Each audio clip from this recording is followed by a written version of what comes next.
परमपिता परमात्मा की, परमपिता परमात्मा की, सदगुरु बंदी छोड़ कबीर साहेब की जय।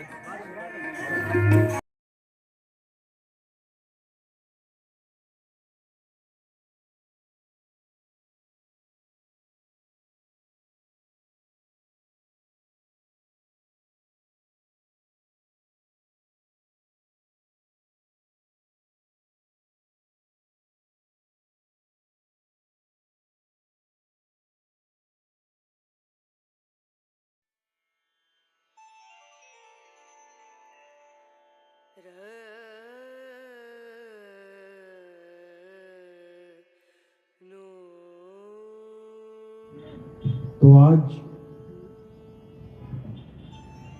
प्रयागराज में परमपिता परमात्मा के मूल ज्ञान का प्रचार होने जा रहा है।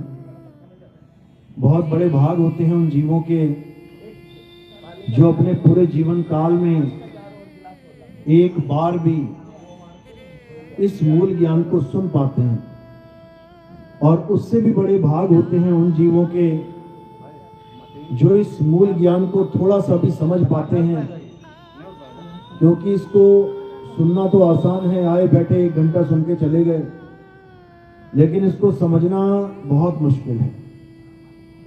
ये केवल उनकी समझ में आता है जिस पर मालिक की कृपा हो, बंदी छोड़ की दया हो, जिस पर मोहर लगी हो मालिक की, ये केवल उन्हीं को समझ में आता है।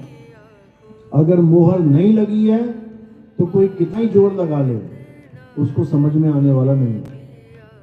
लेकिन फिर भी अरदास करेंगे मालिक से कि जितने भी भगत बैठे हैं सबको मेरी एक एक बात समझ में आए, उन्हें समझ में आए कि इस जीवन का लक्ष्य क्या है, हम क्या करने के लिए संसार में आए हैं, और क्या करके अपना समय बर्बाद करके एक दिन मृत्यु को प्राप्त होकर 84 में जाने की तैयारी कर रहे हैं। इसको समझना पड़ेगा। ये बहुत दुर्लभ जन्म है, ये ऐसे ही नहीं गवा देना है। इस जन्म से ही समझ लो कि आगे के जन्म की पूरी रूपरेखा इसी से निश्चित होती है कि आप कहाँ जाने वाले हो, क्योंकि जहां आशा तहां वासा। अब आपने ये देखना है कि हमने आस कहाँ लगा रखी है। बस जहां तुम्हारी आस लगी है वहीं तुम्हारा वास हो जाएगा। तो आज इसी विषय पे सत्संग होगा कि आप आस कहाँ लगा रहे हो और लगानी कहाँ है। तो सत्संग शुरू करने से पहले परमात्मा के नाम पे जयकारा लगाएंगे। बोलिए परमपिता परमात्मा की, सदगुरु बंदी छोड़ कबीर साहिब की, सभी संतों की, सभी भक्तों की, आज के आनंद की, सकल हंस को बंदगी, साहेब बंदगी सपना। तो मालिक कह रहे हैं जहां आशा तहां वासा होई, और वा को रोक सके ना कोई। यानी जहां तुम्हारी आस लगी है, चाहे तुम हिंदू हो, चाहे तुम मुसलमान हो, चाहे तुम सिख हो, ईसाई हो, यहूदी हो, जैनी हो, बौद्धिस्ट हो, इससे कोई मतलब नहीं है। हो तो तुम इंसान, तुम आस्तिक हो या नास्तिक हो, इससे कोई मतलब नहीं है। हो तो तुम इंसान। अब ये इंसान किस विषय को अपना जीवन का लक्ष्य बना के बैठ गया है, इस पे डिपेंड करता है कि वो आगे कहां जाने वाला है। जिस बच्चे ने अपने जीवन का लक्ष्य बना रखा है कि मैंने डॉक्टर बनना है, क्या वो इंजीनियर बनेगा? वो पहले ही बायो चूज कर लेगा, मैथ छोड़ देगा। तो बना के दिखा दो उसको इंजीनियर। जिसने पहले ही निर्णय कर रखा है कि मैं तो फौजी बनूंगा, पूरे दिन प्रैक्टिस कर रहा है, पूरा दिन, उसको तुम डॉक्टर बना के दिखा दो। जिसने ये सोच लिया है मैं तो एथलीट बनूंगा, उसको तुम साइंटिस्ट बना के दिखा दो। यानी ये निर्णय हम कर चुके हैं कि हमने क्या बनना है, हमने हमारे जीवन का लक्ष्य क्या है, और ये निर्णय हम अपने मन के अनुसार करके बैठे हुए हैं। हमारा मन कर रहा है, मेरा मन करता है कि मैं डॉक्टर बन जाऊं, मेरा मन करता है मैं इंजीनियर बन जाऊं, मेरा मन करता है मैं फौजी बन जाऊं, मैं पुलिस में भर्ती हो जाऊं, मैं नेता बन जाऊं, मैं ये बन जाऊं, मैं वो बन जाऊं। आप जो भी बने बैठे हो ना आज, इसी मन की वजह से बने बैठे हो, और जहां आगे जाने वाले हो इसी मन की वजह से जाने वाले हो।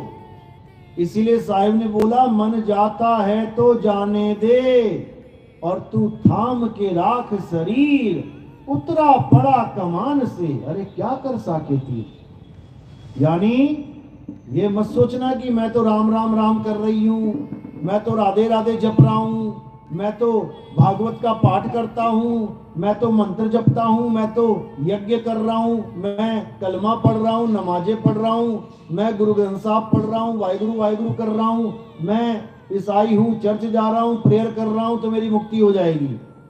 गलती से भी मत सोच लेना ये बात, गलती से भी।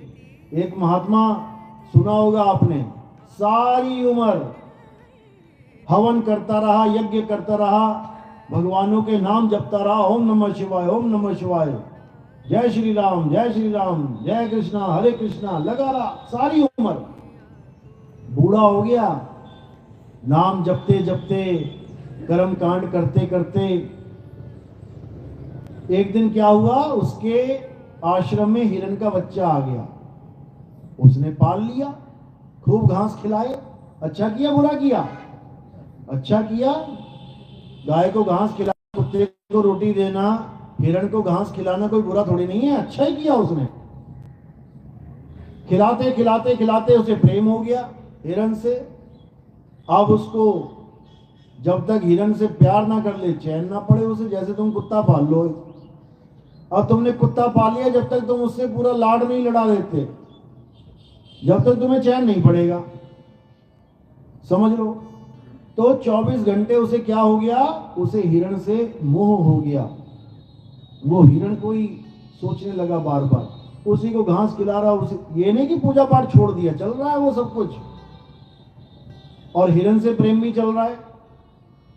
करते करते करते करते एक दिन क्या हुआ, हिरण को बांध के भक्ति में बैठा हुआ है, नाम जप रहा है, इतने में समय आ गया, मृत्यु का समय आ गया। अब मृत्यु का समय जैसे ही आया, अब बाबा जी हिरण के बारे में सोचने लगे, अरे मैंने इसको बांधा हुआ है, इसको कोई भेड़िया ना खा जाए, भाग भी नहीं पाएगा, जितनी घास मैंने डाली है खत्म हो जाएगी तो खा भी नहीं पाएगा जाके कहीं, क्योंकि बंधा हुआ है, कहाँ जाएगा। ये सोच रहे हैं उसके बारे में, उसके भले की सोच रहे हैं। अच्छा सोच रहे हैं कि बुरा सोच रहे हैं उसका? अच्छा सोच रहे हैं। लेकिन इसी सोच के कारण उनको अगले जन्म में हिरण बनना पड़ गया। क्यों? हिरण के बारे में सोचते सोचते सोचते प्राण त्याग दिए। इसको कहते हैं जहां आशा तहां वासा। अब तुम कहोगे हम थोड़ी नहीं हिरण बनेंगे, हमने थोड़ी नहीं हिरण पाल रखा है। तुमने हिरण नहीं, तुमने बहुत कुछ पाल रखा है। समझ लो, ये जो बच्चे हैं ना तुम्हारे, ये तुम पाल रहे हो। तुम्हारी सुरता एक एक सेकंड बच्चे में लगी हुई है। मेरा बच्चा स्कूल गया है, ठीक ठाक आएगा कि नहीं, कुछ हो ना जाए, लड़ना पड़े, बच्चा गिर ना जाए, चोट ना लग जाए, मार्केट गया है कोई उठा के ना ले जाए, हे भगवान मेरे बच्चे को सलामत रखना। पाल रखा है बच्चा, समझ लो। तो कुछ ना कुछ हमारे दिमाग में 24 घंटे चलता रहता है। ये चला कौन रहा है? मन। ये मन चला रहा है। ये तुम्हें एक सेकंड भी फ्री नहीं रहने देता। 24 घंटे कुछ ना कुछ तुम्हारे दिमाग में लाता ही रहेगा। क्यों? ताकि तुम उसके बारे में सोचते रहो। एक भी मिनट फ्री नहीं रहने देगा तुम्हें। क्यों? क्योंकि सोचते रहोगे सोचते रहोगे सोचते रहोगे, एकदम अटैक आएगा, एकदम मृत्यु आएगी, और जहां सोच रहे होगे उसी में समा जाओ। समझ लो, संतों ने बाणियां लिख दी अंत समय के लिए, हमें समझाने के लिए। क्या कह रहे हैं? अंत काले जो लक्ष्मी सिमरे, ऐसी चिंता में देह मरे, सरप जून वो बल बल उतरे। जो अंत समय में पैसा पैसा पैसा करता मर रहा है, मेरा मकान, मेरा दुकान, मेरा सब संपत्ति, मैंने इतना बैंक बैलेंस बना लिया, अब क्या होगा, मैं तो जा रहा हूं, सांप की योनि में चला जाएगा वो। तुमने देखा होगा पुराने खजाने जहां भी निकलते हैं वहां तुम्हें सांप मिलेंगे जरूर खजाने के आसपास। मटका भी मिलेगा खजाने का तो उसके अंदर सांप बैठा होगा, क्योंकि सुरता धन में चली गई। तो कह रहे अंत काले जो लड़का सिमरे, ऐसी चिंता में देह मरे, सूकर जन्म वो वलवल उतरे। जो अपने बच्चों को बहुत प्यार करते हैं, पड़े हुए हैं मोह में, मरने वाले हैं तो क्या कह रहे हैं, मेरे बेटे की शक्ल दिखा दो मुझे, बस मेरी आखिरी इच्छा यही है, उसके बाद मैं मर जाऊंगी। उसको कौन सा जन्म मिलेगा? सुअर। सुअर जन्म वो वलवल उतरे। क्यों? 20-20 बच्चे होते हैं सुअर के एक बार में। 5 बार बच्चे हो गए तो कितने हो गए? 100 बच्चे हो गए, गंधारी बन गई वो सुअरनी। अब 100 बच्चे लेके टहल रही है। क्यों? सुरता बच्चों में फंसी है।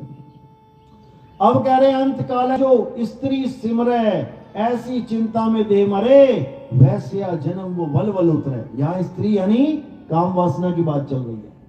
जिनका ध्यान अंत समय में भी काम वासना में रह रहा है, कहते हैं वैश्या जन्म वलवल उतरे। उसको पल पल काम वासना ही मिलेगी, उसको ऐसे योनि मिल जाएगी कि बेचारी सारी उम्र वैश्या बन के टहलेगी। केवल औरतों के लिए नहीं, आदमियों के लिए भी है ये। किसी का भी जन्म मिल सकता है, किसी को भी। ये नहीं सोचना आदमी आदमी बनेगा, औरत औरत बनेगी, ऐसा नहीं। तो कहते हैं कहीं ना कहीं किसी ना किसी की सूरत हमेशा फंसी है। बस आपने ये देखना है कि मेरी वाली कहां फंसी है, मेरी सुरता कहां फंसी है। तुम्हें खुद समझ में आना चाहिए, क्योंकि बंधन तुम खुद तोड़ोगे तभी टूटेगा, बंधन तुम खुद खोलोगे तभी खुलेगा। क्यों? क्योंकि बंधन तुमने ही लगा रखा है, ये तुमने ही लगा रखा है। जूते का फीता तुम बांधते हो ना, अब तुम ही खोलोगे घर आके, समझ लो, तुम ही ने बांधा है और तुम ही खोलोगे। तो साहिब इसीलिए समझा रहे हैं कि पहले बंधन जान लो, ये बंधन है क्या। बहु बंधन में बांधया और एक बेचारा जीव, केवल छूटे आपने जो न छुड़ाए पीव। पहले तो ये समझ लो कि जिसको तुम अपना परिवार समझ रहे हो, अपनी माँ, अपना बेटा, अपने पिताजी, ये तुम्हारे पिताजी, तुम्हारी माँ, तुम्हारे बेटे नहीं है। पहले तो इस भ्रम को अपने दिमाग से निकाल लो। अगर तुम इनको अपने माँ बाप भाई बेटा समझते रहे तो तुम पक्का 84 में जाने वाले हो, समझ लो। कोई किसी की माँ नहीं, कोई किसी का बेटा नहीं, कोई किसी का बाप नहीं, कोई किसी का भाई नहीं, समझ लो। माँ किसको मान लिया? जिसके गर्भ से निकल आए उसको मां मान लिया। समझो, गर्भ तो करोड़ों अरबों खरबों है यहाँ पे, कहां गर्भ नहीं है? बता दो कौन सी योनि में। कुतिया घूम रही है गर्भ लेके, गधी घूम रही है गर्भ लेके, हाथी हथनी घूम रही है गर्भ लेके। सारी योनियों में गर्भ योनियां है कि नहीं? और इस दुनिया में आने का एक ही रास्ता है। जैसे महाकुंभ में 100 बना रखी है एंट्रियां, दरवाजे बना रखे हैं। अब आने का तो रास्ता दरवाजा ही है। अब एक दरवाजे से दो चार निकल गए, वो सोच रहे हैं हम भाई भाई हैं, और दूसरे वाले से जो एंट्री कर गए उसको कह रहे वो पराया है। माँ के गर्भ से ही आए हैं सारे यहाँ पे। एक गर्भ से एक बच्चा, 2 बच्चा, 3 बच्चा, 4 बच्चा, 5 बच्चा निकल गया तो वो सोच रहे हैं हम भाई भाई हैं। क्यों? हमारी एक माँ है। और जो पड़ोसी की गर्भ से निकल गया उसको कह रहे ये हमारा भाई नहीं है। अरे तुम सारे भाई हो, सबका एक परम पिता परमात्मा, और सब उसके बच्चे भाई हो कि नहीं हो? तुम भाई भाई हो। लेकिन माया ने ऐसा खेल रचाया कि किसी को मां बना दिया, किसी को भाई बना दिया, किसी को चाचा बना दिया, किसी को दादी बना दी, केवल इसी गर्भ जून की वजह से। क्यों रिश्ते आए हैं तुम्हारे इतने सारे? केवल इसलिए कि तुम जिस मां के गर्भ से निकले हो, तुमने उससे रिलेटेड सबको अपना रिश्तेदार मान लिया। समझो, यहां कोई किसी की मां नहीं, कोई किसी का बेटा नहीं। युगों युगों से पता नहीं किस किस के मां, किस किस के बाप, किस किस के भाई बहन बनते आ रहे हैं। तुम एक मां को पकड़ के बैठे हो, ये मेरी मां है, पिछले जन्म वाली, उससे पिछले जन्म वाली, उससे पिछले वाली। पूरा हिसाब लगाओगे तो सारी दुनिया पे मां खड़ी हो जाएंगी, वो भी कम पड़ जाएगी दुनिया। इतने जन्म ले चुके हो तुम, सारी दुनिया में जहां जहां जमीन है एक एक औरत खड़ी कर दो, इतनी मां तुम छोड़ के आ चुके हो, और अब जिसके गर्भ से निकल गए हो तुमने उसको केवल अपनी मां मान लिया है। कब तक? इस जन्म तक। और इस जन्म के बाद अगला जन्म मिल गया तो कुत्ते का मिल गया, बिल्ली का मिल गया, चूहे का मिल गया, तो फिर दूसरी मां चालू हो जाएगी। फिर कुतिया को मां कहना पड़ेगा, उसका दूध पीना पड़ेगा। आज कोई कहे ना चल कुतिया का दूध पी ले, ना ना मैं ना पीता। और जब कुत्ता बन जाएगा ना, फिर बाकियों को पीछे हटा हटा के खुद पिएगा। देखा ना 6-7 कुत्ते होते हैं, जो तगड़ा वाला होता है वो बाकियों को पीछे कर देता है, हट मैं पीऊंगा तेरा हिस्सा भी। पीना पड़ेगा। ये मत सोचना कि कुत्ते की किस्मत कुछ कोई और लिख रहा है, जिसने तुम्हारी लिखी है उसने कुत्ते की भी लिखी है, समझ लो। लेकिन तुम्हें एक मौका दे दिया उसने, इंसानी जन्म मिल गया। इसको अच्छे से समझ लो, ये जन्म मिला क्यों है? ये यहाँ पे रिश्ते नाते निभाने के लिए नहीं मिला कि तुम सोचो मुझे जन्म क्यों मिला, मैं अच्छी सी बीवी बन जाऊं, अच्छी सी मां बन जाऊं, फिर अच्छी सी दादी बन जाऊं और मर जाऊं, हो गया जन्म सफल। जन्म सफल नहीं हुआ, बेड़ा गर्क हो गया तुम्हारा। जन्म सफल कब होगा? जब तुम्हारी सुरता सत्य के साथ जुड़ेगी, यानी तुम्हारा ध्यान सत्य के साथ जुड़ेगा, तब तुम्हारा जन्म सफल होगा। लेकिन सत्य है क्या? क्या मां सत्य है, या पिता सत्य है, या भाई बहन सत्य है, या मकान दुकान सत्य है, या ये दुनिया सत्य है? कुछ भी सत्य नहीं है यहाँ पे। ये देश ही माया का है, मायावी देश कहते हैं इसको, माया नगरी, माया नगरी बोलते हैं इसको।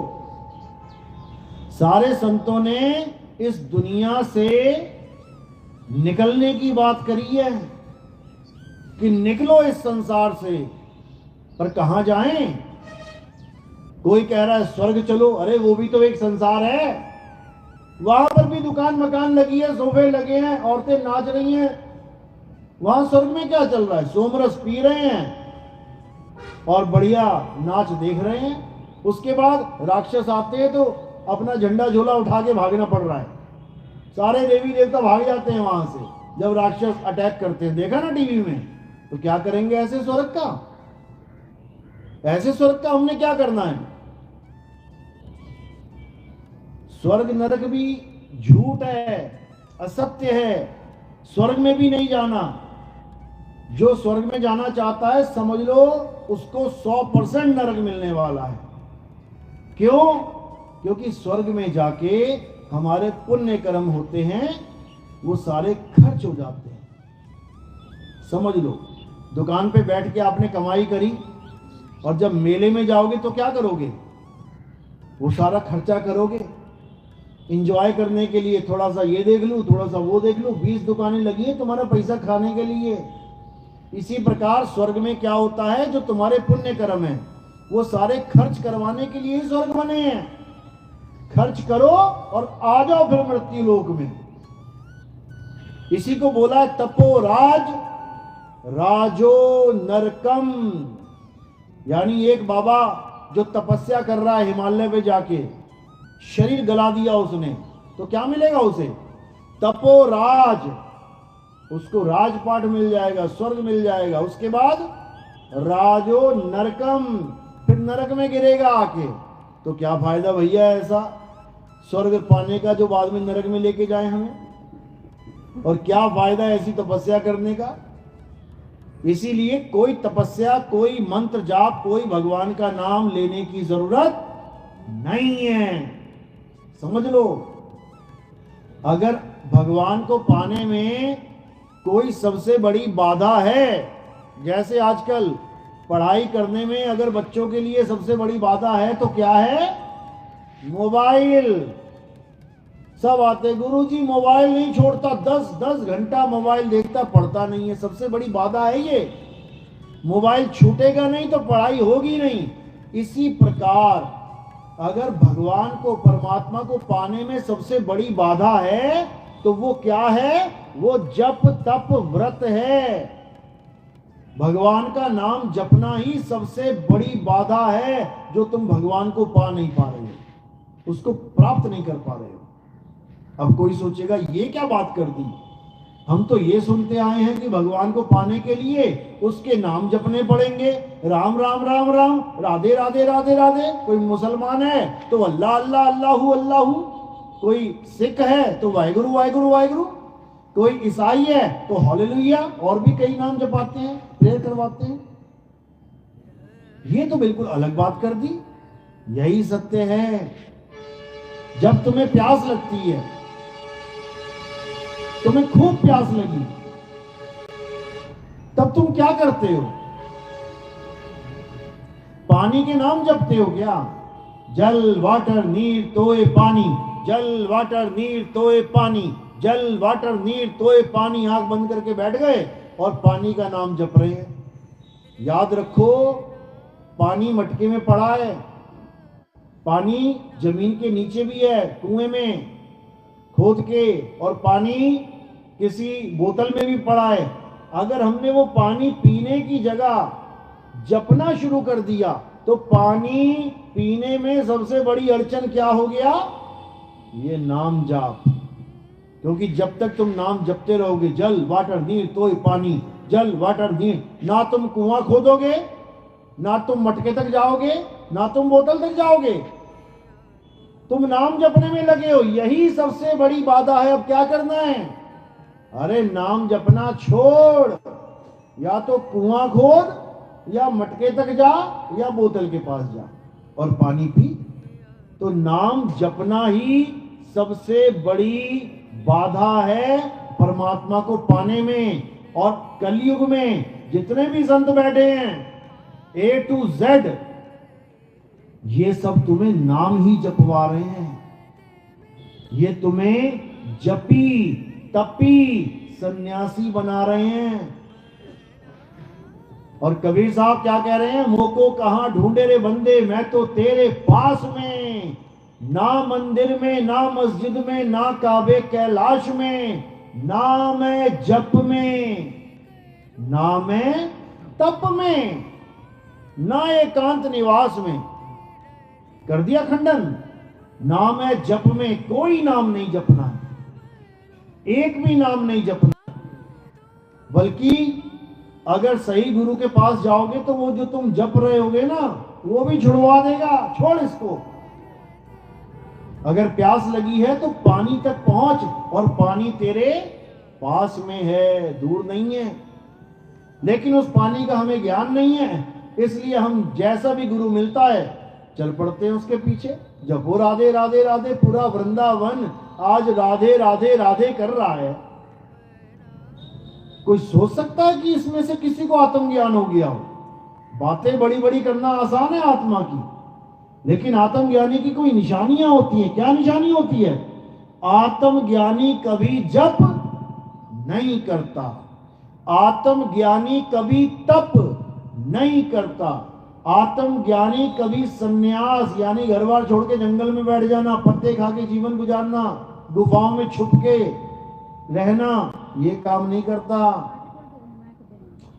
आत्मज्ञानी क्या करता है? आत्मज्ञानी अपनी आत्मा को जानता है। नाम के आगे जो शब्द है आत्म, उसी में राज छुपा हुआ है। आत्मज्ञानी, आत्म का मतलब क्या होता है? अपना ज्ञानी। आत्म यानी अपना, किसी और का नहीं। जैसे कोई कहे अपनी आत्म कथा लिखो, तो आत्म कथा में क्या लिखोगे? महात्मा गांधी के 3 मंदिर थे, ये लिखोगे, या किसी और के बारे में लिखना शुरू करोगे? आत्मज्ञानी का मतलब है, आत्म कथा का मतलब है अपनी कथा लिखना। अपनी कथा लिखो, अपने बारे में लिखो। आत्महत्या, आत्महत्या का मतलब है अपनी हत्या करना, किसी और की नहीं। आत्मरक्षा यानी अपनी रक्षा करना, किसी और की नहीं। आत्मनिर्भर यानी खुद पे निर्भर हो जाना, किसी और पे नहीं। आत्म कल्याण यानी खुद का कल्याण करना, किसी और का नहीं। आत्म साक्षात्कार यानी खुद का साक्षात्कार हो जाना, किसी और का नहीं। इसी प्रकार आत्म ज्ञान का मतलब होता है तुम्हें तुम्हारा ज्ञान हो जाए, किसी और का नहीं। कोई राधे राधे, कोई राम राम, कोई अल्लाह अल्लाह, वाहिगुरु वाहिगुरु कुछ करने की जरूरत नहीं है। बस अपनी आत्मा को जानो। जिसने अपनी आत्मा को जान लिया, समझ लो उसने परमात्मा को जान लिया। और जो अपनी आत्मा को ही नहीं जान पाया, वो कभी कुछ नहीं प्राप्त कर सकता। अरे सुबह से लेके शाम तक, शाम से लेके रात तक किसके सहारे सारे कार्य कर रहे हो? इस शरीर से जितना भी काम कर रहे हो, किसके सहारे चल रहा है काम? आत्मा के। और आत्मा के बिना तुम सांस तक नहीं ले सकते। जो तुम दिन रात सांसें ले रहे हो, जागते हुए भी ले रहे हो, सोते हुए भी ले रहे हो। सोचो, सोते हुए भी तुम्हें ध्यान है कि सांस लेनी है, भूल नहीं रहे सोते हुए भी। किसकी वजह से? आत्मा की वजह से। ये सारी ताकत आत्मा ही दे रही है। इसीलिए हमने आत्मज्ञानी बनना है। आत्मज्ञानी, ना कि कोई राम राम, कोई वाहिगुरु वाहिगुरु, कोई राधे राधे जपना है। बिल्कुल नहीं जपना है। तो इसलिए कबीर साहब कह रहे हैं, जल में मीन प्यासी, मोहे देखत आवे हासी, आत्म ज्ञान बिना नर भटके, और कभी काबा कभी काशी। मुल्ला जी है तो काबा की दौड़ लगा रखी है, और कोई हिंदू है तो काशी की दौड़ लगा रखी है। पूछो क्यों जा रहे हो? अरे बंदगी करने जा रहे हैं, परमात्मा को पाने जा रहे हैं। बताओ, कोई परमात्मा अल्लाह क्या काबा में बैठा है या भगवान काशी में बैठे हैं? वहां मंदिर है, वहां मस्जिद है। जब ये मंदिर और मस्जिद नहीं बने थे, तब अल्लाह और भगवान कहां थे? उनको पाने के लिए कहां जाते? जब ये धरती बनी थी, उस वक्त ना काबा बना था और ना ही ये काशी थी। उस वक्त भगवान कहां था? वहां जाने की बात करो, समझ में आता है। 4 ईंटें लगा के, छत लगा के इंसान ने मंदिर मस्जिद बना दिए, उसे भगवान का घर बना दिया। भाई, जो भगवान, जो अल्लाह, जो वाहिगुरु पूरी दुनिया बना सकता है, सारे तारे खंड ब्रह्मांड बना सकता है, वो अपने रहने के लिए क्या एक घर नहीं बना सकता? सोचो, पूरी दुनिया उसने, पूरी पृथ्वी उसने बना दी।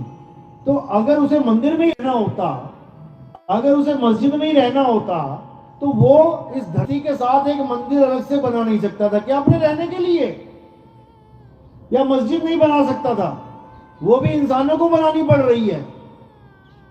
सोचो, जिसने सारी दुनिया बना दी, उसका मकान हमें बनाना पड़ रहा है, वो भी चंदा मांग मांग के। तू भी दे दे, तू भी दे दे, तू भी। तुम अपना मकान कभी चंदा मांग के नहीं बनाते। अपना मकान तुम कभी चंदा मांग के नहीं बनाते। और जिसने ये सारी दुनिया बनाई है, उसका मकान तुम चंदा मांग मांग के बना रहे हो। सोचो, लानत है, लानत जिसको कहते हैं। इससे बढ़िया तो ये है कि तुम खुद ही उससे अरदास कर दो, हे परमात्मा अपना मकान बना लो ना, हे अल्लाह अपना मकान बना लो, अरदास कर लो। कहते हैं वो अरदास सुनता है, सबकी सुनता है। तुम एक बार बोलो ना उससे अपना मकान बना लो, हमें जरूरत ना पड़े बनाने की। क्यों? ये हिंदू मुसलमान के दंगे, राम जी का मंदिर बनाने में कितने साल लग गए, परमिशन ही नहीं मिल रही है। बताओ, जिसने सारी दुनिया बनाई है, उसी का मंदिर बनाने की परमिशन नहीं मिल रही है। सोचो, और अगर राम जी को मंदिर बनाने की जरूरत होती, तो तुमसे तो वो कभी कहते ही ना। उनका एक बहुत बढ़िया सेवादार है। कौन है? हनुमान जी, जो एक हाथ में पूरा पर्वत ला सकता है। सोचो, वो मंदिर कितना बड़ा बना सकता है। मुगलों की पूरा पुश्ते खत्म हो जाती तोड़ते तोड़ते। वो मंदिर जो इंसान ने बनाया, वो तोड़ के उन्होंने मस्जिद बना दी। और जो हनुमान बना देते, उनकी पुश्ते खत्म हो जाती तोड़ते तोड़ते। क्या मुगल हिमालय पर्वत को तोड़ सकते हैं? क्या पूरे पहाड़ को तोड़ सकते हैं? सारी पुश्ते खत्म हो जाएंगी उनकी।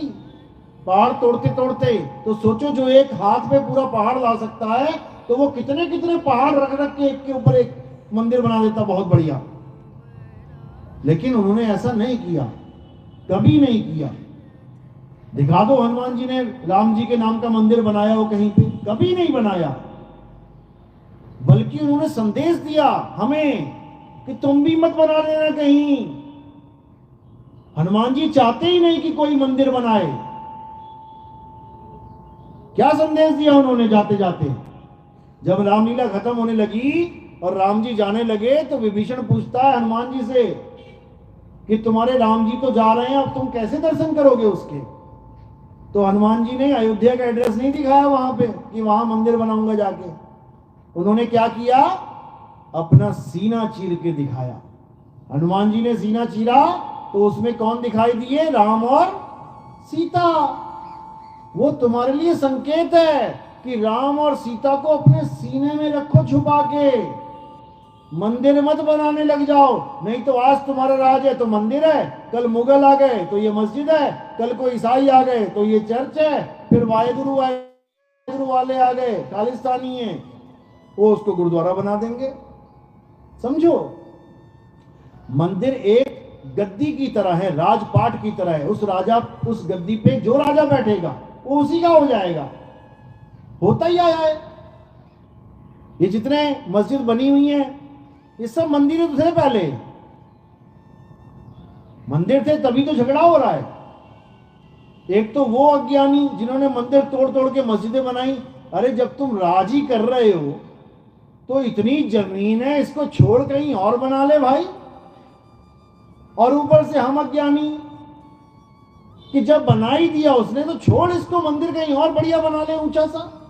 लेकिन नहीं, झगड़ा करना है, मंदिर मस्जिद मंदिर मस्जिद। उसके लिए कितनी लाशें बिक जाएं उससे कोई फर्क नहीं।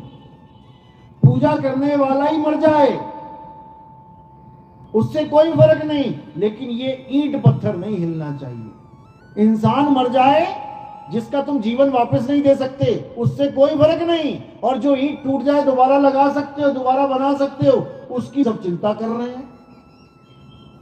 भाई हर मंदिर, हरि का मंदिर ये काया है, ये चलता फिरता मंदिर है। और मंदिर का मतलब समझ लो, मंदिर क्या होता है? मन के अंदर मंदिर। हनुमान जी ने अंदर दिखाया राम जी को, बाहर नहीं दिखाया। तो मंदिर ही मंदिर है, यानी वो अंदर बैठा है तुम्हारे। जिसने ये दुनिया बनाई है उसने ये काया बनाई है रहने के लिए, समझ लो। लेकिन लोगों को समझ नहीं आता, झगड़ा करते हैं मंदिर मस्जिद के नाम पे, ईंट पत्थरों के नाम पे। ये महाअज्ञान है। तो अब क्या करना है? अब हमने सत्य को जानना है कि सत्य क्या है। ये मंदिर मस्जिद सत्य नहीं है भाई। गीता पढ़ो, गीता में क्या बताया? हे अर्जुन, इस दुनिया में दो प्रकार के तत्व हैं, एक असत्य, एक सत्य। असत्य क्या है? जो बनता है बिगड़ जाता है वो असत्य है। जो पल पल बदलता है वो असत्य है। जो सदा एक सा नहीं रहता वो असत्य है। अब लगा लो किसकी पूजा करते हो, क्या करते हो, तुम्हें खुद समझ में आ जाएगा कि सत्य के पुजारी हो कि असत्य के। जो मंदिर की पूजा कर रहा है, मंदिर देखो पल पल बदल रहा है। आज नया है, थोड़े दिनों में देखना क्या हाल हो जाएगा। 100 साल 200 साल बाद खंडर बन जाएगा वही मंदिर, बदल रहा है, असत्य है। वही मूर्ति देख लेना, आज बड़ी चमका धमका के रखी है, थोड़े दिनों में देख लेना पेंट वेंट उखड़ने लग जाएगा, मूर्ति झड़ने लग जाएगी, उंगली टूट गई तो कहेंगे खंडित हो गई, मंदिर से बाहर फेंक देंगे। असत्य है। पेड़ों की पूजा कर रहे हैं, पीपल की पूजा कर रहे हैं, तुलसी की पूजा कर रहे हैं, रोज बदल रही है। आज हरी है कल पीली हो जाएगी। जो बदल जाए वो असत्य है। छोड़ दो इसको। असत्य की पूजा करोगे तो असत्य ही प्राप्त होगा, समझ लो। अंग्रेजी की क्लास में बैठोगे तो अंग्रेज बन जाओगे, संस्कृत की क्लास में बैठोगे तो शास्त्री बन जाओगे, मैथ की क्लास में बैठोगे तो अर्थशास्त्री बन जाओगे। मैथमेटिशियन बन जाओगे, तो जिस क्लास में बैठोगे वही बन जाओगे। तो अज्ञान की क्लास में, असत्य की क्लास में बैठोगे तो असत्य ही रह जाओगे। तो करना क्या है? सत्य को जानना है। सत्य क्या है? सत्य की क्लास में बैठोगे तो क्या बन जाओगे? सत्संगी। सत्संगी बन जाओगे। ये राम जी की कथा सुनाना, हनुमान जी की कथा सुनाना, ये सत्संग नहीं है कि तुम इसे सत्संग मान बैठे हो। ये कथाएं हैं। कथा क्या होती है? कहानी, नानी की कहानी। नानी नानी कहानी सुनाओ, नानी ये कहानी सुना रही है लंबी सी, ये कहानी है, समझ लो। राम जी की कहानी, हनुमान जी की कहानी, श्याम जी की कहानी बचपन से सुनते आ रहे हैं। राम ने रावण को मारा, बचपन से सुनते आ रहे हैं। इन बाबा जी की क्या जरूरत है हमें, जो हमें बता रहे हैं कि राम ने रावण को मारा? अरे जब तुम पैदा भी नहीं हुए थे तब भी सबको पता था कि राम ने रावण को मारा। तुम्हें यहां बैठने की क्या जरूरत पड़ गई? तुम्हें गुरु गद्दी पे बैठने की क्या जरूरत पड़ गई? गुरु गद्दी पे वो बैठता है जो वो ज्ञान दे जो तुम्हें नहीं पता हो। जो तुम्हें पता है वो ज्ञान क्या देना, और उस ज्ञान को क्या लेना?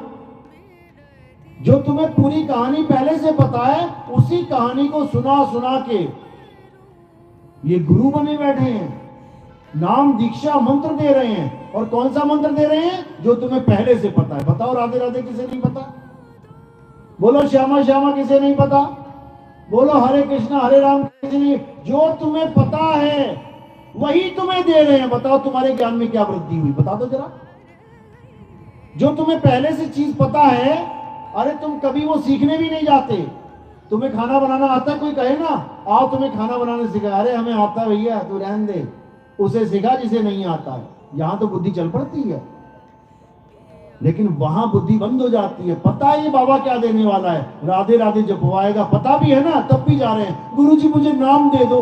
अरे नाम क्या दे दो? नाम तो तुझे पता ही है। नाम तो तुझे पता ही है, वो क्या देगा? क्योंकि हमें ही नहीं पता नाम क्या होता है। हम सोच रहे हैं नाम क्या होता है, राम कृष्ण हनुमान राधे राधे ये नाम होता है। ये नाम नहीं है, इसको नाम मत समझ लेना। ये अक्षर है, अक्षर। राधा, कितने अक्षर है इसमें? 2 अक्षर और 2 मात्राएं हैं इसमें, यानी स्वर और व्यंजन है। तुम्हें नाम की जगह स्वर व्यंजन पकड़ा दिए, जो बचपन में तुम पढ़ते आ रहे थे। का से कबूतर, खा से खरगोश रट रहे थे। अब कबूतर खरगोश हटवा के इन्होंने क्या रटवा दिया? राधा राधा राधा, हरे कृष्णा 2 दूनी 4, 2 तीन 6, 2 चौके 8, राधा राधा हरे कृष्णा वाहेगुरु वाहेगुरु। बताओ, जो तुम बचपन में रट रहे थे स्वर व्यंजन, वही स्वर व्यंजन इन्होंने पकड़ा दिए। अब आत्मज्ञान कहां चला गया? आत्मा के बारे में कौन बताएगा? इसीलिए कबीर साहब ने कहा, अरे स्वर व्यंजन का मेल नहीं है, अरे 52 का ये खेल नहीं है। ये 52 का खेल नहीं है कि आ गए तुम राधा राधा जपवाने। कल को आ जाएगा कोई मुगल तो कहेगा काटो इनकी गर्दनें, नहीं तो बोल अल्लाहू, फिर लग जाएंगे अल्लाहू अल्लाहू करने। समझ लो, यहां पे आत्मज्ञान की बात चल रही है। आत्मज्ञान, यहां ना कोई राधा ना कोई श्याम, यहां चला है तो केवल आत्मज्ञान। आत्मज्ञान चलता है यहां पे।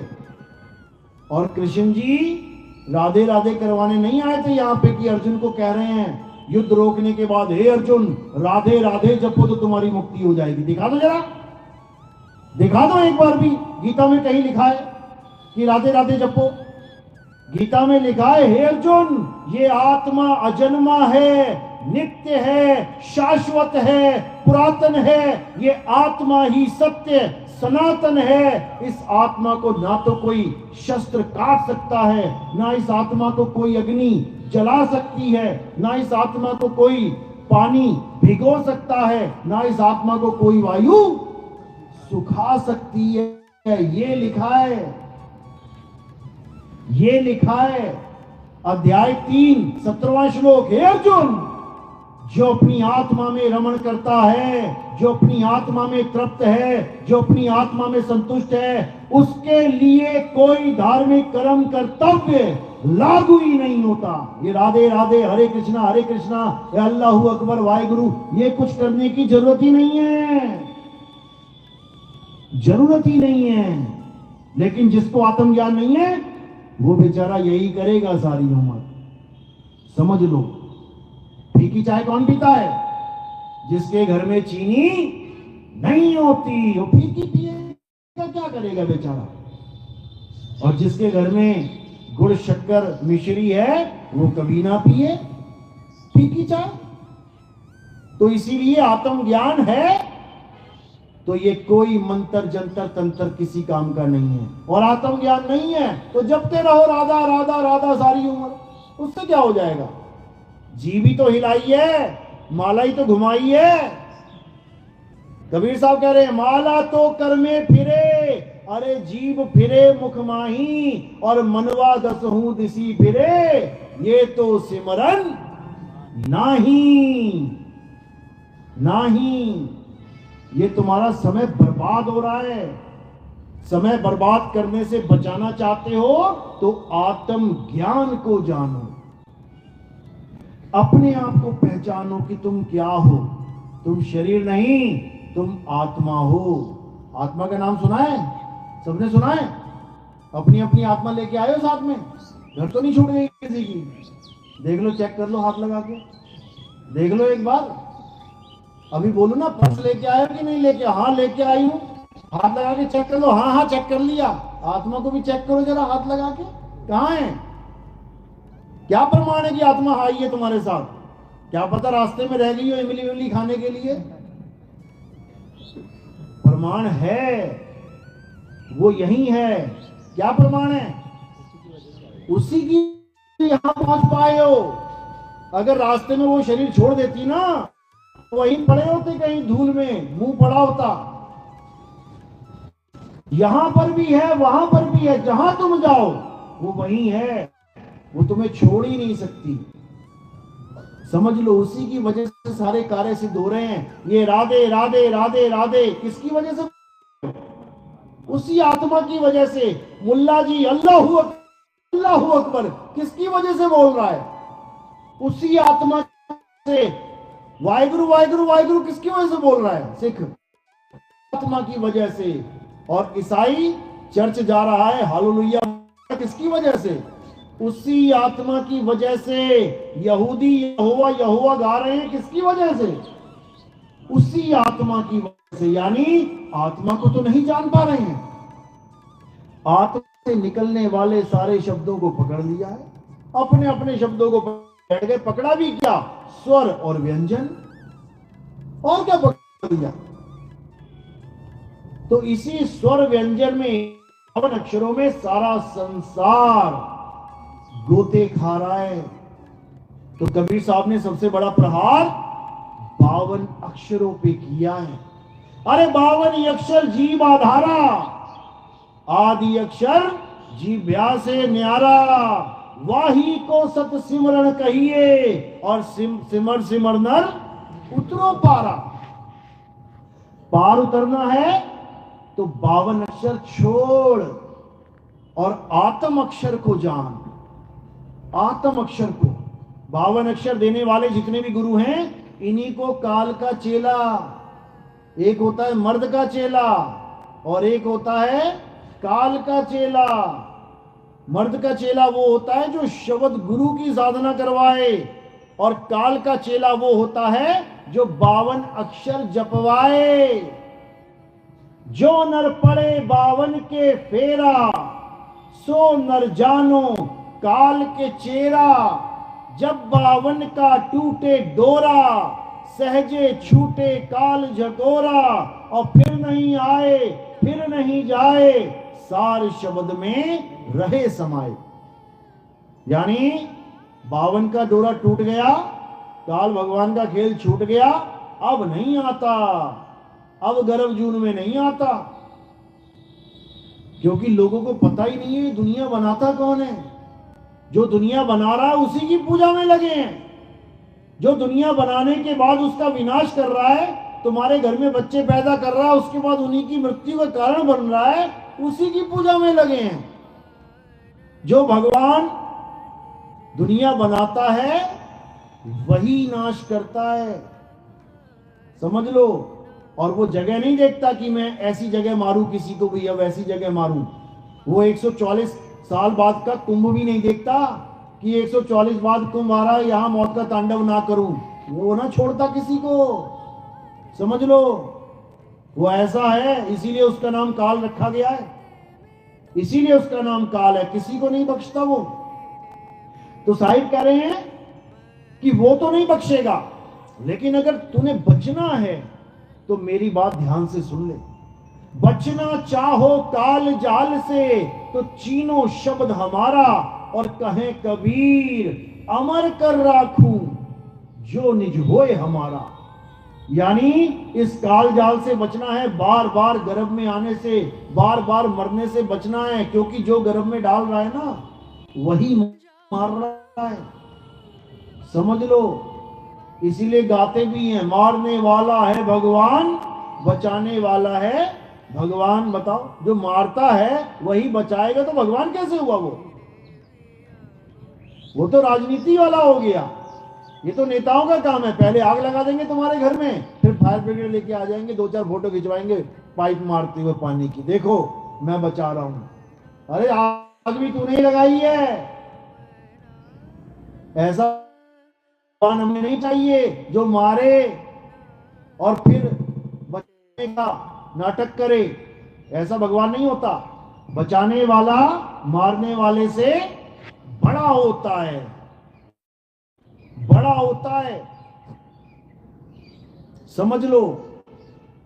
तो रक्षक और भक्षक इन दोनों में फैसला करना है। कहते जहां भक्षक तहां ध्यान लगाई, और जहां रक्षक उसे चीन न पाई। जो दुनिया को खाने वाला है, सारी दुनिया का नाश करने वाला है, उसको भगवान मानने में लग गए, और जो बचाने वाला है उसको कोई समझ ही नहीं पा रहा है, समझ लो। तो इसीलिए कबीर साहब समझा रहे हैं, 3 लोक एक जेल है, और पाप पुण्य 2 जाल, सारा जग भोजन बना, खाने वाला काल, खाने वाला काल। ये सबको खाएगा। जितनी भी मृत्यु होती है कौन खाता है? काल खाता है।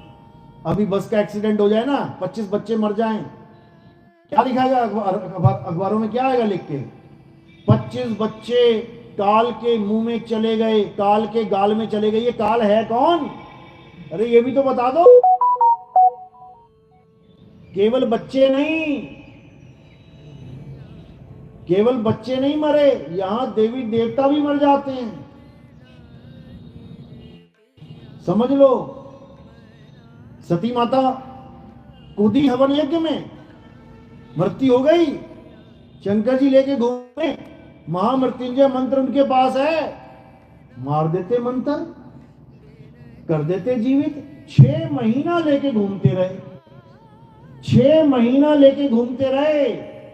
विष्णु जी ने देखा कि भाई ये तो काम खराब है, ये तो अपना काम छोड़ के ये अपनी बीवी में ही उलझ गया। ये तो वो भी मृत, जिंदा भी होती समझ में आता, ये तो लाश है, लाश लेके घूम रहे हैं। इतना जबरदस्त मोह पड़ गया। तो क्या किया विष्णु जी ने?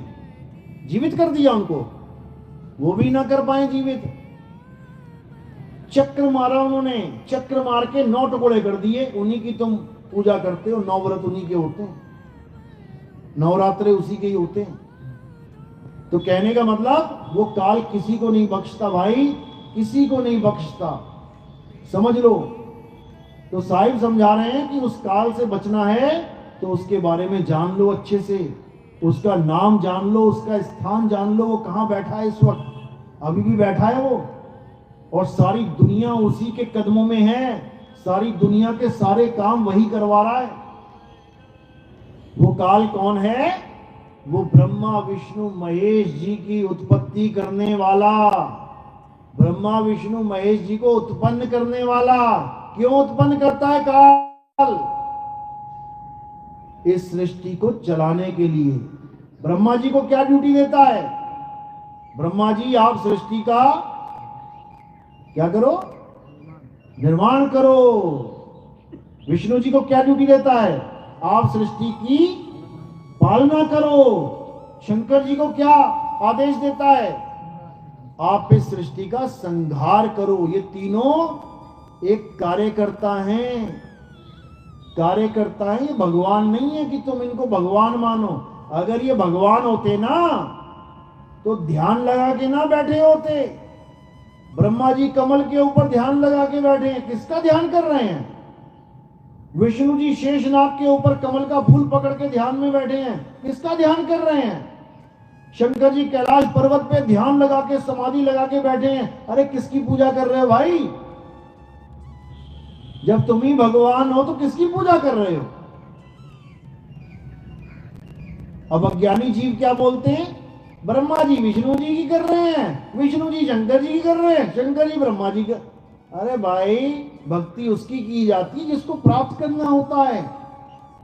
ब्रह्मा विष्णु महेश तो आपस में ऐसे ही मिलते रहते हैं। यहां से गायब हुए वहां प्रकट हो गए, तीनों मीटिंग करके वापस आ गए। उसमें भक्ति करने की क्या जरूरत है?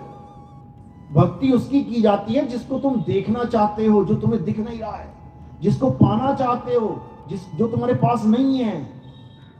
तो किसकी भक्ति करते हैं ये लोग? उसका नाम है अलख निरंजन। नाम तो सुना ही होगा, सुना है नाम? अलख निरंजन। कौन है ये? इसकी फोटो देखिए कभी? कितने हाथ हैं इसके, कितने पैर हैं? कौन है अलख निरंजन? कुंभ में चले जाओ, सब तुम्हें अलख निरंजन के पुजारी मिलेंगे। सब अलख निरंजन के पुजारी हैं, समझ लेना। और गाएंगे भी अलख निरंजन सब दुख भंजन। अरे दुख इसने दे रखे हैं सारे दुखों की मुसीबत ही यही है। ये सृष्टि बनाना ही मुसीबत है। ये नाशवान संसार बनाना ही सबसे बड़ी दिक्कत है। हम इसलिए दुखी हैं इस संसार में क्योंकि ये नाशवान है। अगर बनाना ही था तो अविनाशी बना देता। जब हम अविनाशी हैं, ईश्वर अंश जीव अविनाशी, जब हम अविनाशी हैं तो क्यों ये नाशवान काया दे दी, ये नाशवान मकान दे दिए। वो अमेरिका जलता रहा बेचारा 2 हफ्ते तक, पूरा शहर कोयला बना दिया। अलख निरंजन सब दुख भंजन। समझ लो, ये गाजर मूली की तरह उगाता है लोगों को। जैसे एक किसान ने गाजर मूली उगा दी खेत में, अब सारी बड़े मजे से बातें कर रही हैं आपस में। इतने में किसान गया और एक की गर्दन मरोड़ के ले आया। अब बाकी रो रही हैं, अरे हमार बिटुआ मर गवा, अरे हमार अम्मा चली गई। कहां चली गई? कौन ले गया? अलख निरंजन। समझ लो, सबको खाएगा, सबको, एक भी नहीं बचेगा, एक भी। याद रखना। अरे सती को नहीं छोड़ा, तुम्हें क्या छोड़ेगा वो? बहुत शातिर है। नाम भी उसने बड़ा चुन के रखा है अपना, अलख निरंजन। अलख यानी जिसको तुम लख ही नहीं सकते, तुम उसको देख ही नहीं सकते, और सारे काम उसी के कहे पे कर रहे हो।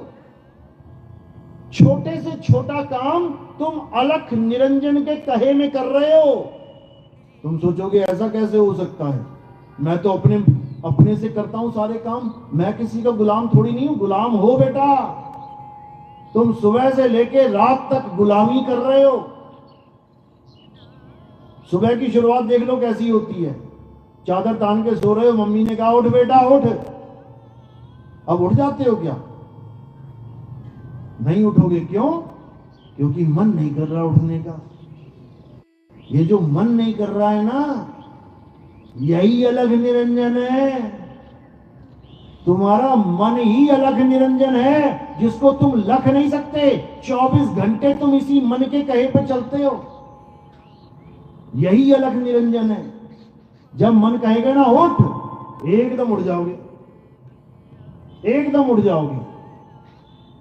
बाथरूम में जाओगे, नहाओगे, धोगे कौन से साबुन से? जो तुम्हारे मन को सबसे अच्छा लगता है। जब दुकान पे खरीदने गए थे ना, 20 तरह के साबुन थे। उसने पूछा कौन सा दूं?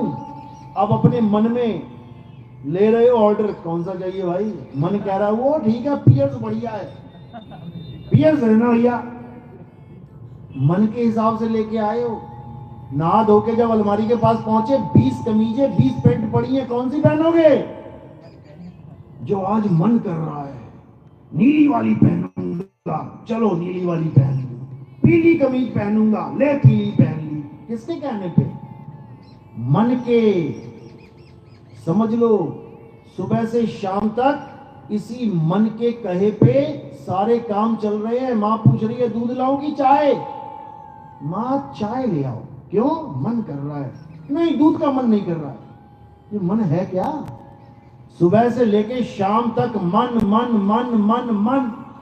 ये मन ही अलग निरंजन है। और ये जितने बाबा बैठे हैं, ये इसी मन के पुजारी हैं।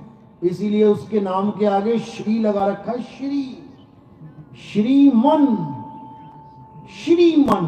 बताओ, श्रीमन नारायण नारायण नारायण, श्री मन। बताओ, मन के आगे श्री लगा रखा है। मन बड़ा महाराज जी है ना, समझ लो, क्योंकि श्री मन ही है यहां पर। अब इसकी घरवाली भी है एक, वो कौन है? वो मन के साथ ही बैठी है। मन के साथ कौन बैठी है? माया। माया बैठी है। मन माया का ही खेल है ये सारा। और ब्रह्मा विष्णु महेश केवल इनके 3 बच्चे हैं, छोटे से कार्यकर्ता हैं। ये कार्य करते हैं। ये ब्रह्मा जी पैदा, विष्णु जी पालन, शंकर जी संहार। करवाता कौन है? मन और माया करवाती है मिलके। इसी मन माया से पीछा छुड़वाना है, बचना है इनसे। कैसे बचेंगे? जब इनको अच्छे से पहचान जाएंगे। दुश्मन से हम कैसे बचते हैं? जब तक हम दुश्मन की पूरी खबर नहीं ले लेते, तब तक बच नहीं सकते। पता नहीं किस रूप में आ जाए। इसलिए पहले अच्छे से समझ लो कि उसका रूप क्या है। समझ लो, तभी समझ में आएगा ना। 2 सैनिक लड़ते हैं, 2 फौजी लड़ते हैं, उनकी वर्दी अलग अलग होती है। समझ लो, 2 प्लेयर कुश्ती लड़ते हैं, वर्दी अलग अलग होती है। हॉकी खेल रहे हैं, वर्दी अलग अलग है। क्रिकेट खेल रहे हैं, वर्दी सबकी अलग अलग है। इसी प्रकार पहले दुश्मन के बारे में जानकारी इकट्ठी करनी पड़ती है। कितने आदमी हैं, क्या क्या हथियार हैं, तभी तो आगे बढ़ेंगे। पता लगा तुम देसी तमंचा लेके निकल गए, वो AK-47 लेके बैठा है, हालत खराब कर देगा तुम्हारी। तो तुम्हें पता होना चाहिए कि अगर मेरी जंग मन से है तो मुझे हथियार क्या चाहिए। ये मन मरता कैसे है? कबीर साहब कह रहे हैं ना, अरे माया मरी ना मन मुआ। ये दोनों नहीं मरते कभी, क्योंकि ये दोनों इस दुनिया के राजा हैं। राजा और रानी बने बैठे हैं ये। अरे माया मरी ना मन मुआ, मरी मरी गया शरीर। आशा तृष्णा नाम हुई, और कह गए संत कबीर। इनका जाल क्या है? आशा और तृष्णा का। अगला जन्म किससे मिलता है? आशा और तृष्णा का। तो कबीर साहब ने पहले ही निबेड़ा कर दिया, अरे आशा तज के रहो निराशा, और कहे कबीर फिर देख तमाशा। साहिब को पता है इसका जाल क्या है। हथियार भी बता दिया इसका, दुश्मन भी बता दिया, और उसके पास क्या हथियार है ये भी बता दिया। अब भी अगर फंस जाओ तो तुम्हारा हाल उन चिड़िया की तरह है। शिकारी आएगा, जाल बिछाएगा, दाना डालेगा, फंसना मत। रोज चिड़िया गा रही है, क्यों? एक ज्ञानी चिड़िया ने ज्ञान दे दिया कि बेटा शिकारी आएगा, जाल बिछाएगा, दाना डालेगा, फंसना मत। अब दिन रात गा रही है चिड़िया, सारी चिड़िया गा रही है, शिकारी आएगा, जाल बिछाएगा, दाना डालेगा, फंसना मत। शिकारी ने सुना, अरे भाई ये तो सब ज्ञानी हो गई हैं, ये तो कोई भी ना फंसेगी। अब अपना तो धक्का चौपट हो गया। लेकिन शिकारी कहता चल एक ट्राई मारने में क्या जाता है, मार लेते हैं एक ट्राई। उसने जाल बिछाया, दाना डाला। अब देखते देखते सारी चिड़िया ऊपर बैठ गई जाल के और गा रही है एक साथ मिलके, शिकारी आएगा, जाल बिछाएगा, दाना डालेगा, फंसना मत। शिकारी ने 1 मिनट में खींच लिया सारा काम, सब जाल में फंस गई। शिकारी ने उठा के जाल कंधे पे लाद लिया, सारी जाल में फंसी हुई है, कंधे पे लटकी हुई हैं और क्या गा रही हैं, शिकारी आएगा, जाल बिछाएगा, दाना डालेगा, फंसना मत। शिकारी हंस रहा है, कहता वाह क्या ज्ञानी लोग मिले हैं। बस ये सारे ज्ञानी वही हैं जो बैठे हुए हैं वृंदावन में, जो किशोरी किशोरी कर रहे हैं। पता है किशोरी कौन है? किशोरी जगत माया है, माया का रूप किशोरी है। अभी तुम्हें नहीं पता, जिसकी तुम पूजा कर रहे हो वो खुद माया है और तुम उससे बचने की जगह उसकी पूजा कर रहे हो, समझ लो। और मन कौन है? यही है श्रीमन नारायण नारायण और कोई नहीं है, ये यही है। ये अर्ध नर नारीश्वर रूप है। इसको चाहे तुम राधा कृष्ण कह लो, चाहे तुम इसको शिव शक्ति कह लो, चाहे तुम इसको सीता राम कह लो, कुछ भी कह लो, यही है। इसी को साहिब ने बोला, यही है निरंजन और माया, जिसने सारा खेल रचा हुआ है और गुप्त तरीके से खेल खेल रहे हैं। साहिब ने समझा दिया कि जितने पुरुष हैं ये सब निरंजन रूप हैं और जितनी स्त्रियां हैं ये सब माया रूप हैं और अर्ध नारी नारीश्वर, यानी जब ये मिलन करते हैं तब सृष्टि पैदा कर देते हैं। समझ लो, इसी से चल रही है सृष्टि, इसी मन और माया की सृष्टि है, यानी आदमी और औरत की सृष्टि है, नर और नारी की सृष्टि है। तुम्हें इस संसार में जो भी दिख रहा है ना वो अर्ध नर नारेश्वरी है, यानी पुल्लिंग और स्त्रीलिंग से ही सृष्टि चल रही है। समझ लो, यही है मन और माया। अब कैसे बचोगे? क्योंकि इसने तुम्हें खुद मन और माया बना दिया। जब तक तुम अपने आप को आदमी समझ रहे हो तब तक तुम श्रीमन बने बैठे हो यहां पे, तभी कहते हैं आओ श्रीमान जी, समझ लो। और एक बनी बैठी है श्रीमती जी, जो सबकी मति भंग कर दी जिसने, समझ लो। क्योंकि मन ही मान प्राप्त करना चाहता है, इसलिए श्रीमन से श्रीमान बन गया ये। क्यों? ये मान ही है, अहंकार ही है जो तुम्हें देह का हो चुका है, इसलिए तुम श्रीमान कहलाते हो। और मति भंग कौन करती है? मति भ्रष्ट कौन करती है? माया, इसीलिए तुम श्रीमती कहलाती हो। समझ लो, दोनों पूजनीय बना रखे हैं, श्री श्री लगा रखा है आगे। और जिसको जानना है आत्मदेव को, उसको तुम कान के पीछे फेंक देते हो, उसका तुम जिक्र तक नहीं करते, उसके बारे में तुम जानते तक नहीं हो। इसीलिए बार बार गर्भजून में धक्के खाने के लिए आते जाते हो। तो अब क्या करना है? अब अपनी आत्मा को, यानी अपने स्वरूप को जानना है। जिसने अपने स्वरूप को जान लिया, समझ लो कि वो मन और माया से ऊपर चला जाएगा। मन और माया उसका कुछ नहीं बिगाड़ पाएंगे, क्योंकि ये तुम्हारा अस्त्र है। समझ लो, मन का अस्त्र क्या है? आशा तृष्णा। कैसे फंसाएगा तुम्हें? आशा तृष्णा से। और तुम कैसे बचोगे? अपने आत्म स्वरूप से। वो कहेगा तेरी मां मरने वाली है, दुखी हो जा, तुम कहोगे मेरी मां ये है ही नहीं। वो कहेगा तेरे बच्चे 2 मर गए, दुखी हो जा, डिप्रेशन में चला जा, तुम कहोगे मेरे बच्चे ही थे ही नहीं। समझ लो, क्योंकि तुम अपने आत्म स्वरूप को जान गए। अब तुम्हारा ना कोई मां, ना कोई तुम्हारा बाप, ना तुम्हारी कोई बीवी, ना तुम्हारे कोई बच्चे। अरे आत्मा का कौन बाप और बच्चे हैं? आत्मा अजन्मा नित्य शाश्वत है। तो जब बुल्ले शाह को पता लगा कि मैं आत्मा हूं, उसको आत्म बोध हुआ, तो क्या बोलता है? ना मैं भेद मजबदा पाया, ना मैं आदम हब्बा जाया, और ना कोई अपना नाम तराया। अरे बुल्ले शाह जाना क्यों? बुल्ला की जाना मैं कौन? कह रहे हैं मैं आत्मा हूं, मैं आदम हब्बा की औलाद नहीं हूं। मुसलमान थे बुल्ले शाह। और मुसलमान कौन है? जो कुरान में लिखी एक एक बात को बिना रिजेक्ट किए, एक एक बात को सत्य माने। अगर उसने एक बात भी रिजेक्ट कर दी ना, सिंगल भी, अगर मुसलमान ने ये कह दिया नहीं ईसा मसीह मर गए थे, सूली पे टांग दिया था, मर गए थे, भाई साहब वो मुसलमान नहीं है, वो मुसलमान कहला ही नहीं सकता। उसको फतवा जारी हो जाएगा, निकालो इसको।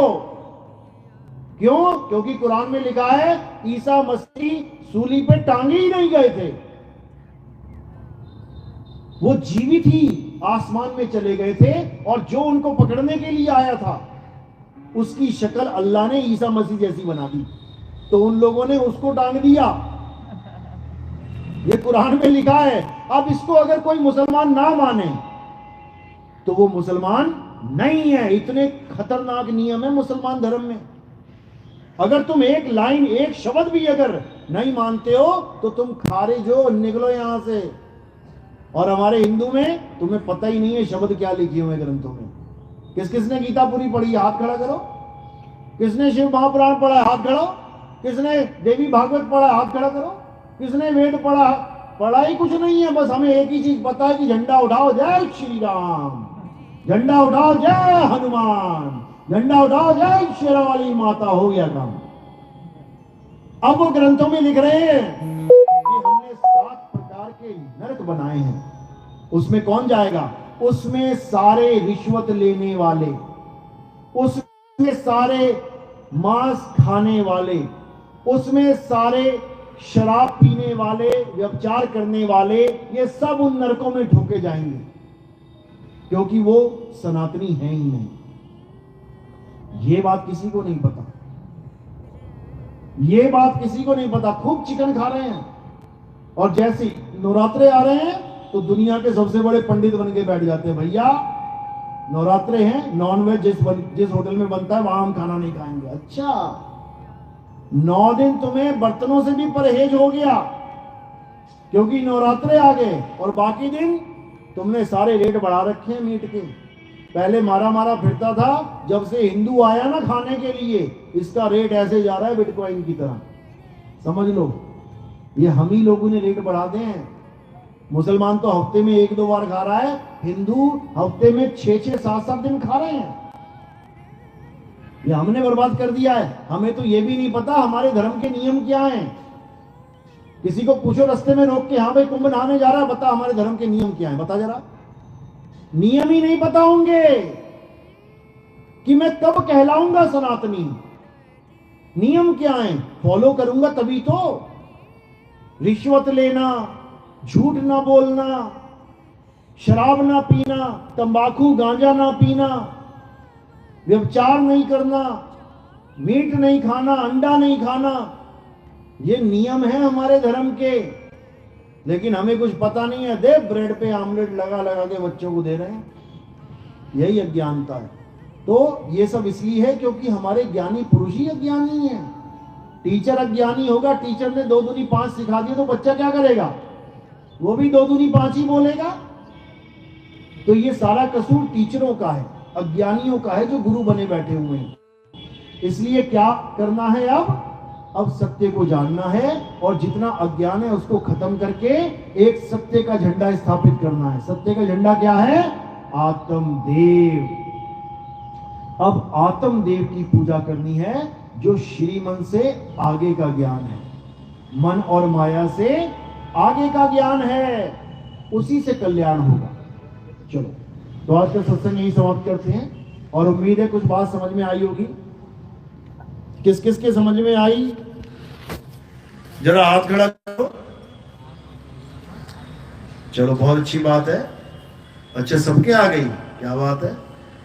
अभी रामनवमी आएगी ना, गणेश चतुर्थी, सब वहां श्रीमन नारायण करते मिलेंगे सब। लेकिन कोई बात नहीं, समझाने वाले ने समझा दिया।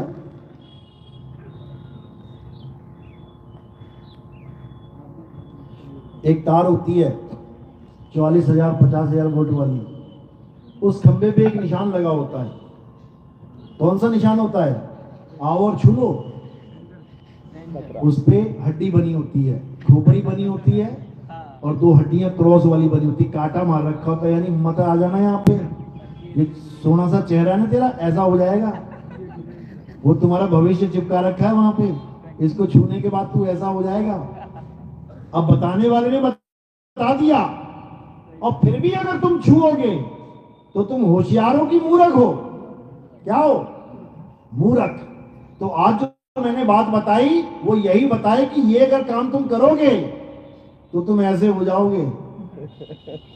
यानी पूजा पाठ हवन यज्ञ जप तप व्रत करोगे तो तुम माया मन माया के चक्कर में 84 में चले जाओगे। समझ लो, बात समझ में आई ना? तो अब जैसी तुम थाली उठाओगी और दिया जलाओगी और पूजा करने लगोगी तो एक बार विचार करना कि मैं क्या कर रही हूं। क्या मैं होशियार हूं या मैं मूर्ख हूं? इतना कुछ समझने के बाद भी मैं वही काम कर रहा हूं जो मना किया गया है। समझना, इसको विचार करना, उसी वक्त तुम्हारा मन पलट जाएगा और तुम आत्म ज्ञान में आ जाओगे। और अगर तुम एक बार आत्म ज्ञान में आ गए तो तुम पक्के सनातनी हो जाओगे। अभी तुम सनातनी नहीं हो। तुम कितने ही मंदिर बना लो, तुम कितने ही झंडे लगवा लो, तुम कितने ही जय श्री राम जय हनुमान कर लो, तुम्हें सनातनी की डेफिनेशन भी नहीं पता। सनातन की डेफिनेशन भी नहीं पता। अगर सनातन की डेफिनेशन जानना चाहते हो कि हम कैसे सनातनी बने तो गीता में अध्याय 2 24वां श्लोक पढ़ लेना अच्छी तरह। उसमें बता रखा है कि तुम कब सनातनी हो और कब नहीं हो। क्या लिखा उसमें? हे अर्जुन, ये आत्मा अजन्मा है, नित्य है, शाश्वत है। इसको कोई जला नहीं सकता, इसको कोई काट नहीं सकता, इसको कोई सुखा नहीं सकता, इसको कोई भिगो नहीं सकता, इसको कोई छेद नहीं सकता, इसमें तीर नहीं मारा जा सकता।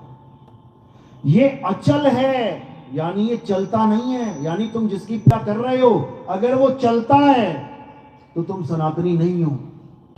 समझ लो, वो अचल है, वो सदा स्थिर रहने वाला है। अगर वो स्थिर नहीं है, इधर से इधर हिल रहा है, तो तुम सनातनी नहीं हो। तुम राम जी की पूजा करते हो ना, राम जी अयोध्या से कहां चले गए थे? हिल हिल के, हिलते हुए गए थे ना, चलते हुए श्रीलंका पहुंच गए। अगर वो हिल रहे हैं और तुम उसकी पूजा कर रहे हो तो तुम सनातनी नहीं हो। हनुमान जी एक छलांग मार के कहां से कहां पहुंच गए? अचल नहीं है, चल रहे हैं। और तुम अचल की पूजा नहीं कर रहे हो, चलने वाले की पूजा कर रहे हो, तो तुम सनातनी नहीं हो। जिसका जन्म और जिसका नाश हो जा रहा है, अगर तुम उसकी पूजा कर रहे हो तो तुम सनातनी नहीं हो। ये अध्याय 2 24वें श्लोक में लिखा हुआ है।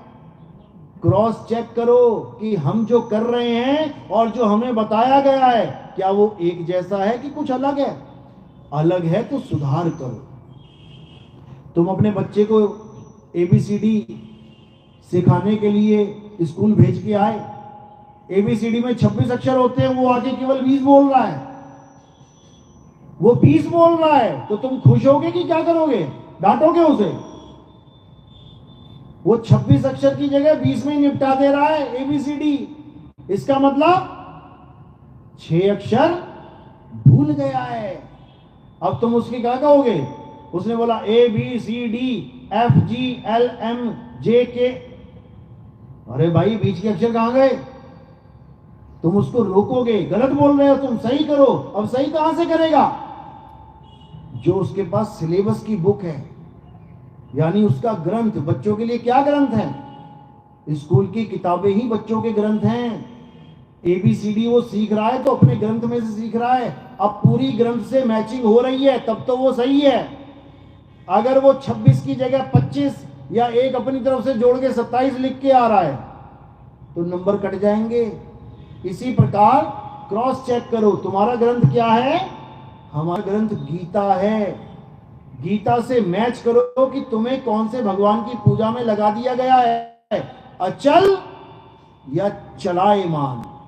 जो चल रहा है उसकी पूजा त्याग दो, और जो अचल है उस अचल का ज्ञान प्राप्त कर लो, तब जाके तुम्हारा कल्याण होगा। गरीबदास जी समझा रहे हैं वाणी में, सतगुरु के लक्षण कहूं अचल विहंगम चाल, हम अमरापुर ले गए ज्ञान शब्द सरघाल।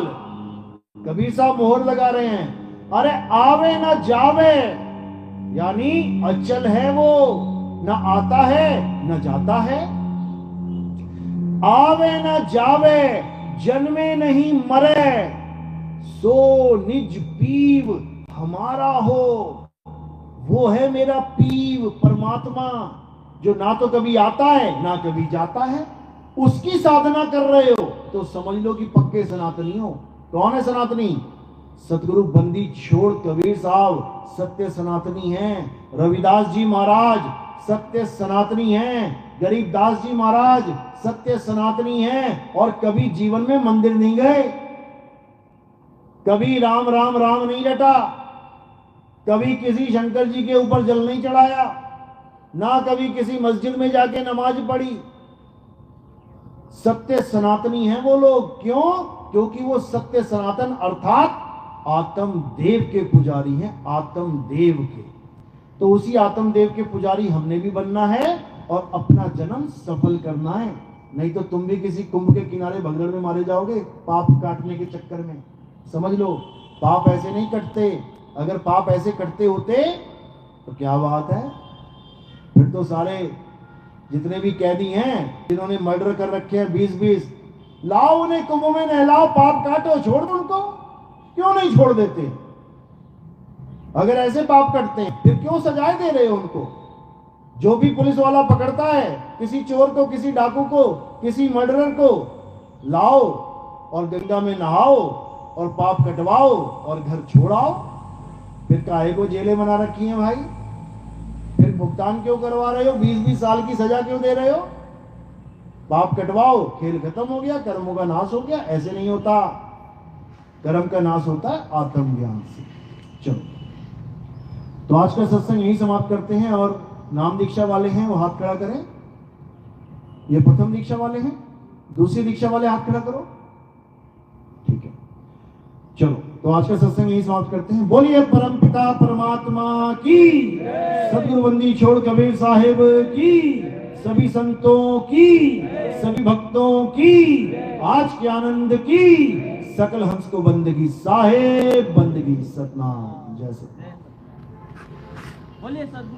अब आरती होगी। आरती हमारे यहाँ आरती होती है। आरती किसकी होती है हमारे यहाँ? हमारे यहाँ आत्मदेव की आरती होती है। हमारे यहाँ पत्थरों की, कैलेंडर की, फोटो की आरती नहीं होती है। हमारे यहाँ आत्मदेव यानी गुरु की आरती होती है। कैसे होती है? एक एक करके आना है, थोड़े से फूल मेरे सिर के ऊपर रख देने हैं। सिर के ऊपर रखने हैं फूल और थाली को हाथ लगा के नमस्कार कर देना है। ठीक है?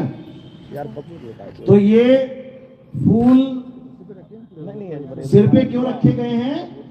क्योंकि पैरों के अंगूठे से लेके सिर की चोटी तक ये क्या है? ये काया है जो चलती है, चल रही है ये काया। इसलिए काया से परे इन फूलों को आत्मदेव के चरणों में समर्पित किया जाता है। तो यहाँ पे आत्मदेव की पूजा होती है। और कोई प्रचार में सेवा योगदान देना चाहेगा तो चरणों में चढ़ाना होता है। बोलिए परम पिता परमात्मा की।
र